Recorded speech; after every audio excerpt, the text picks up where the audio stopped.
Hello everyone. आज हम जिस टॉपिक की बात कर रहे हैं वो बहुत ही आम सा टॉपिक है।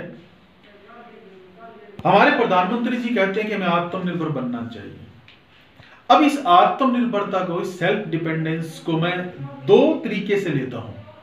एक तो ये कि हमें स्वरोजगार में जाना चाहिए और खुद का काम करना चाहिए, कोई प्रोडक्ट बनाना शुरू कर देना चाहिए। अच्छी बात है, नो डाउट अच्छी बात हमें करना चाहिए। और अगर हम इसको पूरी कंट्री लेवल पर देखें तो आत्मनिर्भरता का मतलब ये भी तो बनता है ना कि हम जो प्रोडक्ट बाहर से मंगवा रहे हैं, क्यों ना हम उन इंपोर्टेड प्रोडक्ट की जगह अपने यहां कुछ बनाना शुरू कर दें। ये भी अच्छी बात है। लेकिन अगर हम इसका दूसरा एस्पेक्ट जो हमने उठाया कि हम पूरे कंट्री लेवल पर, तो इसका सीधा सा कनेक्शन है वो इंटरनेशनल ट्रेड से जुड़ता है। तो क्या हमें इंटरनेशनल ट्रेड बंद कर देना चाहिए? क्या हमें अंतरराष्ट्रीय व्यापार नहीं करना चाहिए? या फिर ऐसी कौन सी मजबूरियां हैं जिनकी वजह से अंतरराष्ट्रीय व्यापार करना पड़ता है? हम आज के इस लेक्चर में, आज के इस टॉपिक में इन्हीं क्वेश्चंस का आंसर ढूंढेंगे। तो एक बड़ा वाजिब सा क्वेश्चन है कि अंतरराष्ट्रीय व्यापार क्यों किया जाता है, इंटरनेशनल ट्रेड है वो क्यों करना चाहिए। कुछ थ्योरीज है जिनको मैंने यहां उठाया है इस क्वेश्चन का आंसर ढूंढने के लिए। वैसे तो थ्योरीज हैं वो बड़ी टफ सी लगती है, मॉडल टफ लगते हैं, लेकिन आप थोड़ा सोचिए, मैंने एक सिंपल से क्वेश्चन का आंसर ढूंढने के लिए भी इन थ्योरी को उठाया है। इसका मतलब ये हुआ कि थ्योरी और मॉडल एक ऐसी कंसेप्ट्स होती हैं, अगर हम उनके थोड़ा डीप जाएं तो हमें सिंपल सा आंसर दे देते हैं कि हाँ ये काम इसलिए करना चाहिए। तो हम इन थ्योरीज को इसी तरीके से पढ़ेंगे कि हमें इस क्वेश्चन का आंसर दे सके। तो पहले मैं इन थ्योरीज को थोड़ा समराइज कर दूं। नेक्स्ट जो वीडियो है उस नेक्स्ट लेक्चर में इन थ्योरीज की डिटेल भी करेंगे हम। तो अंतरराष्ट्रीय व्यापार क्यों किया जाता है, इस क्वेश्चन का आंसर ढूंढते हैं। पहली थ्योरी जिन्होंने सबसे पहले बताया इस चीज को, एडम स्मिथ ने, उन्होंने कहा कि एब्सोल्यूट एडवांटेज होते हैं इसलिए अंतरराष्ट्रीय व्यापार। एडम स्मिथ के नाम से सब वाकिफ हैं, फादर ऑफ इकोनॉमिक्स कहे जाते हैं। हालांकि फादर ऑफ इकोनॉमिक्स वो कौटिल्य हैं। कौटिल्य का अर्थशास्त्र पूरे विश्व की पहली पुस्तक है अर्थशास्त्र की, इकोनॉमिक्स की। लेकिन जो मॉडर्न इकोनॉमिक्स है वो एडम स्मिथ की कॉन्सेप्ट्स पर डिपेंड है, 1776 की वेल्थ ऑफ नेशन के बाद की। इसलिए मॉडर्न इकोनॉमिक्स है उसके फादर ऑफ इकोनॉमिक्स और एडम स्मिथ कहे जा सकते हैं, लेकिन अर्थशास्त्र के जनक कौटिल्य ही रहेंगे। मैं ये बात क्लियर कर दूं।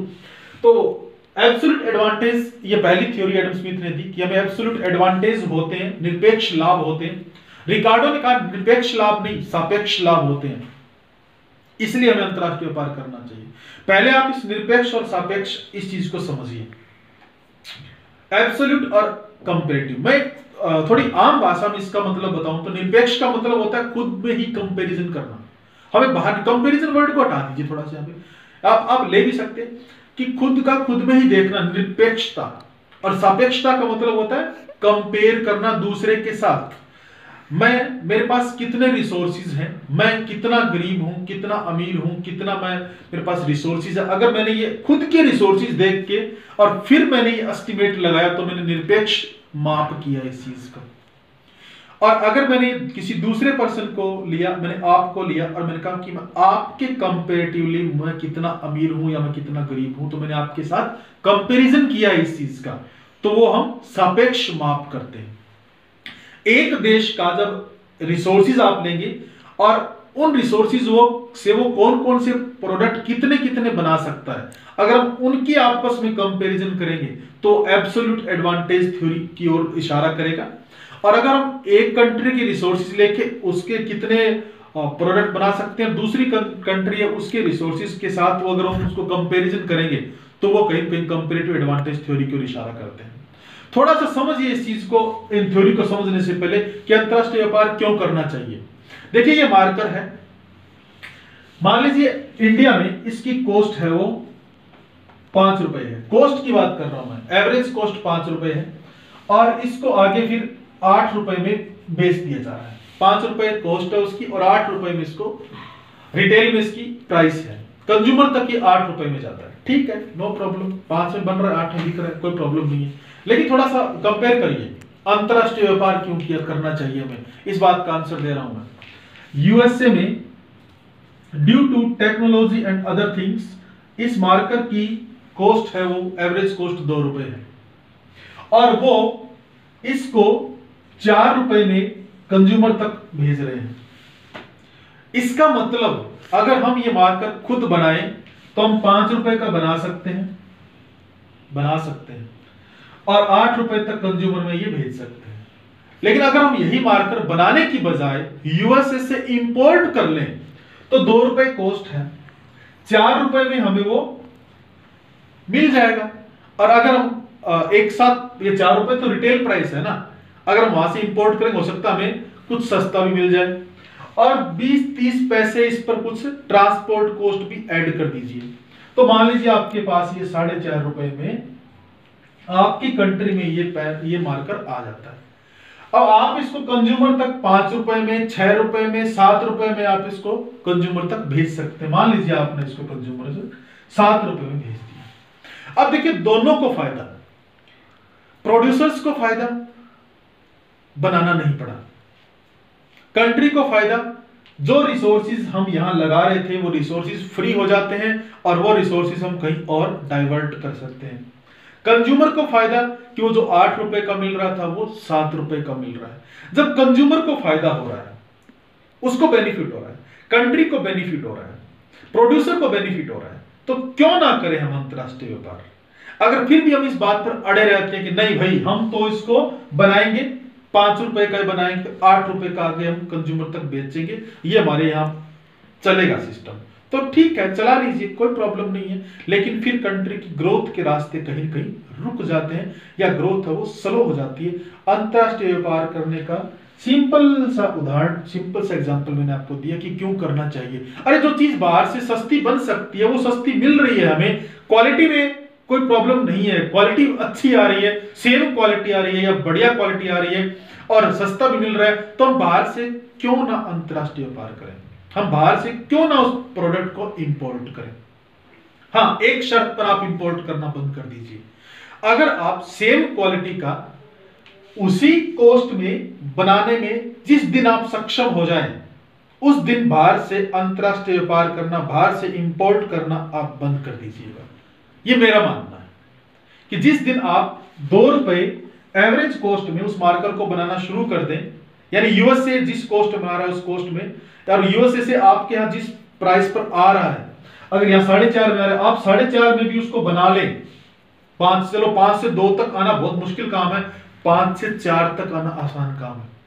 आप 5 से 4 तक आ जाइए कि चलिए यूएसए वाले हैं वो 4-4.5 तक हमारे यहाँ आएगा, तो 4 रुपए में तुम इसको बना लेंगे। अगर आप ऐसा कर सकते हैं और सेम क्वालिटी आप दे सकते हैं तो आप इंपोर्ट करना बंद कर सकते हैं। लेकिन अगर आपको सस्ता आ रहा है बाहर से तो आप इंपोर्ट करने में कोई हर्ज नहीं है। आप क्वालिटी के साथ किसी टाइप का है वो कॉम्प्रोमाइज मत करिएगा और आप कंज्यूमर तक सस्ता दे सकते हैं उसको। आइए एडम स्मिथ की थ्योरी पर एब्सोल्यूट एडवांटेज इन्होंने कहा था, तो बड़ा आसान सा बता रहा हूं मैं इसका तरीका कि मान लीजिए 2 कंट्री इंडिया और यूएसए, ये दोनों प्रोडक्ट बना रही है, ये भी दोनों बना सकती है, सेम रिसोर्सेज में ये एक प्रोडक्ट की 4 यूनिट बना सकती है, ये इसकी दूसरे की 8 बना सकती है, और ये है वो 8 बना सकती है, ये है 4 बना सकती है। मान लीजिए एक है वो, ये लेबर इंटेंसिव गुड्स है, ये कैपिटल इंटेंसिव, एक को लेबर इंटेंसिव मान लीजिए, एक कैपिटल इंटेंसिव। इंडिया में लेबर ज्यादा है तो वाई को लेबर इंटेंसिव मान लीजिए, एक्स को कैपिटल इंटेंसिव मान लीजिए आप। तो अब इनकी हम बाद में बात करेंगे, लेबर इंटेंसिव, कैपिटल इंटेंसिव, कौन सी कंट्री किसको।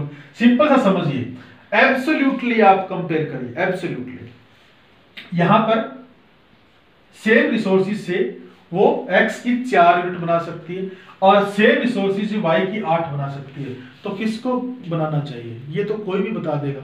इकोनॉमिक्स के स्टूडेंट के अलावा भी बता देगा कि सेम रिसोर्सेज से अगर वो x की 4 यूनिट बना रही है कंट्री और सेम रिसोर्सेज से y की 8 बन सकती है, तो x को क्यों बनाए हम, y को बनाएंगे ना 8। और अगर हम यहां पे दूसरी कंट्री x को 8 बना सकती है सेम रिसोर्सेज में, y को 4 बनाए, तो y को क्यों बनाएगी, वो सारे रिसोर्सेज x पर लगाएगी और उसको 8 बनाएगी।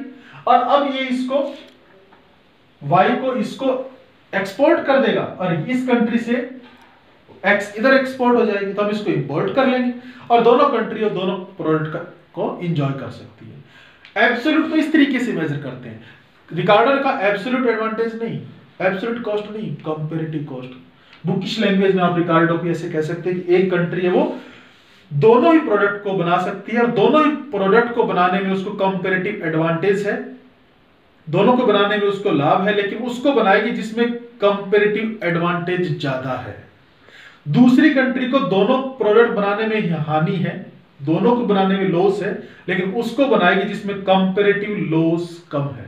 मैं फिर से रिपीट कर रहा हूं, एक कंट्री दोनों को बना सकती है, दोनों को बनाने में लाभ है, फायदा है, लेकिन उसको बनाएगी जिसमें उसको कंपेरेटिव एडवांटेज ज्यादा है, और दूसरी कंट्री उस प्रोडक्ट को बनाएगी, दोनों को बनाने में उसको लॉस है, लेकिन उसको बनाएगी जिसमें कंपेरेटिव लॉस कम है। मान लीजिए ये एक कंट्री है, ये दूसरी कंट्री है, और ये एक्स और वाई दोनों को ही बना सकती है बराबर, और दूसरी कंट्री है वो एक्स और वाई को ये बना सकती है 4-8। अगर हम एडम स्मिथ के अकॉर्डिंग करते तो ऐसे कंपैरिजन, ऐसे हम निरपेक्ष रूप से दोनों को की तुलना करते, लेकिन यहां पर रिकार्डो के अकॉर्डिंग हम दूसरी कंट्री के साथ कंपैरिजन करेंगे, तो x को x के साथ कंपेयर करेंगे कि अगर हम इसको x देंगे तो हमें कितना फायदा होगा, और अगर हम इसको y देंगे तो हमें कितना फायदा होगा, क्योंकि हम तो x और y दोनों को इक्वल बना सकते हैं। तो उसमें फिर कॉस्ट रेशियो निकालना पड़ता है, और कॉस्ट रेशियो जिसमें ज्यादा होता है वही प्रोडक्ट को उसको बना लिया जाता है, वो हम उसकी थ्योरी में डिस्कस करेंगे। तो एडम स्मिथ ने एब्सोल्यूट एडवांटेज, कंपैरेटिव एडवांटेज दिया, रिकार्डो ने, और इसके बाद जो थ्योरी आती है मॉडर्न थ्योरी जिसको कहा जाता है, मॉडर्न थ्योरी ऑफ इकोनॉमिक्स, और फैक्टर इंडोमेंट थ्योरी भी जिसको कहा जाता है।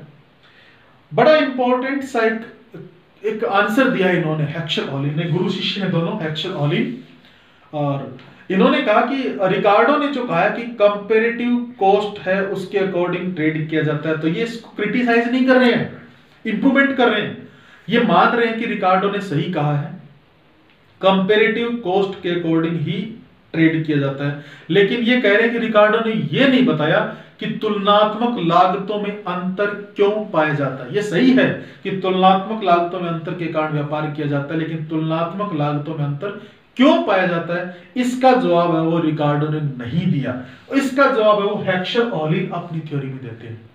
फैक्टर इंडोमेंट, इस वर्ड को समझिए, साधन संपन्नता सिद्धांत, साधन संपन्नता, अरे बड़ी सिंपल सी बात है, जो देश जिस साधन में संपन्न है वो उसी साधन को लगाकर उस वस्तु को बनाएगा। दो मेन फैक्टर मानते हैं, लेबर एंड कैपिटल। हालांकि रिकार्डो तक फैक्टर है वो लेबर रहता है, क्योंकि रिकार्डो वो श्रम को मेन साधन मानता है, मुख्य साधन मानता है, लेकिन ये 2x2 थ्योरी है, दो देश दो साधन दो वस्तु। तो लेबर कैपिटल दो साधन है। जो देश श्रम में संपन्न है वो श्रम प्रधान वस्तु बनाए, और जो देश पूंजी में संपन्न है वो पूंजी प्रधान वस्तु को बनाए। बड़ा सिंपल सा आंसर। साधन संपन्नता का मतलब जिस देश में जो साधन सबसे ज्यादा है, और दो तरीके से मेजर करना है आपने, एक तो ज्यादा और दूसरा सस्ता। अगर ज्यादा है तो भी बनाए, सस्ता है तो भी बनाए। मान लीजिए हमारे यहाँ लेबर ज्यादा है तो हमें लेबर इंटेंसिव गुड्स बनानी चाहिए, यूएसए में कैपिटल ज्यादा है तो उसको कैपिटल इंटेंसिव गुड्स बनानी चाहिए। अगर हमारे यहाँ लेबर सस्ता है तो हमें लेबर इंटेंसिव गुड्स बनानी चाहिए, और अगर उनके वहां कैपिटल सस्ती है तो उनको कैपिटल इंटेंसिव गुड्स बनानी चाहिए। तो हेक्शल ऑलिन ने यह बताया कि तुलनात्मक लागतों में अंतर है वो साधन संपन्नता के कारण होता है। हमारे यहाँ है तो लेबर ज्यादा, और अगर हम लेबर ज्यादा होने के बावजूद ऐसी गुड्स को बनाए जो कैपिटल इंटेंसिव है, लेबर ज्यादा है लेकिन कैपिटल इंटेंसिव गुड्स को बनाएंगे तो वो तो महंगी ही बनेगी ना, हम उसको ज्यादा उसकी क्वांटिटी को नहीं बना सकते। ऐसे ही अमेरिका में मान लीजिए यूएसए है, उसमें कैपिटल ज्यादा है, लेकिन अगर वो लेबर इंटेंसिव गुड्स को छेड़ेगी, उसको बनाएगी तो कम ही बनेगी ना। ये तुलनात्मक लागतों में अंतर का मुख्य कारण बताया कि साधन संपन्नता में अंतर होता है, इसलिए तुलनात्मक लागतों में अंतर पाया जाता है। ये हेक्शल ऑलिन बताते हैं कि अंतरराष्ट्रीय व्यापार के कारण, और इसलिए कहते हैं कि अगर हमारे यहाँ श्रम सस्ता है तो हमें श्रम प्रधान वस्तु बना लेनी चाहिए, वो श्रम प्रधान वस्तु वो हम दूसरे देश की तुलना में सस्ती बना सकते हैं और बाहर उसको एक्सपोर्ट कर सकते हैं। और अगर हमारे यहाँ पूंजी की कमी है, कैपिटल की कमी है, अगर वो स्कैरसिटी है उसकी, तो फिर पूंजी प्रधान वस्तु को हमें दूसरे देश से आयात कर लेना चाहिए, इंपोर्ट कर लेना चाहिए, क्योंकि अगर हम बनाएंगे तो पूंजी प्रधान वस्तु वो बहुत महंगी बनेगी, और जिस देश में पूंजी ज्यादा है या सस्ती है, अगर वो देश उसको बनाएगा तो वहां वस्तु बहुत सस्ती बनती है। इसलिए हम श्रम प्रधान बना के बाहर एक्सपोर्ट कर दें, और वो जो पैसा आता है एक्सपोर्ट से, उससे फिर हम पूंजी प्रधान वस्तु को बाहर से खरीद लें और वो हमारे यहाँ बहुत ज्यादा क्वांटिटी में आ सकती है। ऐसा इन्होंने आंसर दिया अंतरराष्ट्रीय व्यापार क्यों किया जाता है। फिर आती है अपॉर्चुनिटी कॉस्ट थ्योरी। ये कहते हैं कि ना तो एब्सोल्यूट एडवांटेज के कारण व्यापार किया जाता, ना कंपैरेटिव एडवांटेज के कारण किया जाता। इन्होंने एक अलग ही बात बताई, हैवलॉन की थ्योरी आती है, इसने एक अलग ही बात बताई। इन्होंने कहा कि अवसर लागतों में अंतर पाया जाता है। अवसर लागत एक कंसेप्ट होती है, एक अवसर को छोड़ के बेस्ट अल्टरनेट को जब हम चूज करते होते हैं तो उस बेस्ट अल्टरनेट को चूज करने की कॉस्ट क्या आती है। अभी मान लीजिए आप ये लेक्चर सुन रहे हैं अभी, तो इस लेक्चर को सुनने के लिए आप अपना एक टाइम दे रहे हैं, ये टाइम आप कहीं और भी दे सकते थे।